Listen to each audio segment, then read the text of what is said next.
आदिवासी विद्यार्थी टीटीसी ऑफिसला धरण्यामध्ये बसले आहेत, तर आपली भूमिका काय?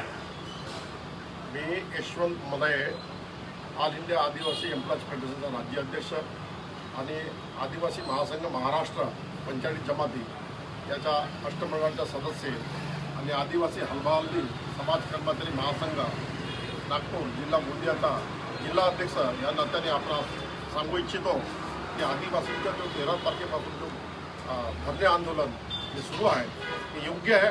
त्यांच्या ज्या संविधानिक मागण्या आहेत ते त्यांना मिळायलाच पाहिजे आणि शासन त्यांच्याकडे लक्ष देत नाही, म्हणून त्यांना आंदोलनात बसावं लागलं।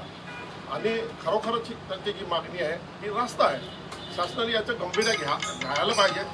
जर शासनाने जर त्यांच्या मागण्याचं गांभीर्य घेतलं नाही तर मी सर्व समाजाला, महाराष्ट्रातील सर्व आदिवासी समाजाला आवाहन करतो की सर्व संघटना आणि सर्वच समाजातले घटक जे विद्यार्थी असतील, शेतकरी असतील, शेतमजूर असतील, वनमजूर असतील आणि कर्मचारी असतील या आंदोलनामध्ये उतरतील आणि विद्यार्थ्यांना सहभागी करतील।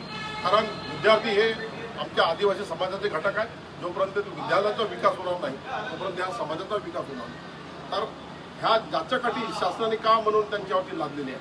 आणि एवढेच नाही तर ह्या महाराष्ट्र शासनाने छोटा वर्ग एक बिंदू नामावली आणून 2019 पासून आमच्या हजारो नोकऱ्या खाल्लेल्या आहेत आणि अधिसंख्य पदाचा GR 21 डिसेंबर 2019 पासून आणून आमच्या 12,520 जागा खाल्लेल्या आहेत। आणि ज्या नियमित आणखी अनुसूचित जो आहे 55,668 तो अजून भरलेला नाही आहे। अशा एकूण आमच्या 68,187 जागा अजूनपर्यंत शासनाने भरलेल्या आहेत। ह्याच जर जागा इतर समाजाच्या असतील तर ते गप्प बसले असते का?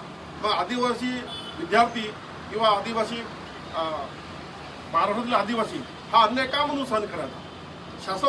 शासनाने ह्या आदिवासींचा जो उद्रेक आहे अजूनपर्यंत पाहिलेला नाही, तर त्यांची परीक्षा घेऊ नये शासनाने आणि याचं गांभीर्य जाणून ज्या काही आदिवासींच्या ज्या मागण्या आहेत किंवा ज्या आदिवासींचं जे देणं आहे ते त्यांनी द्यावं।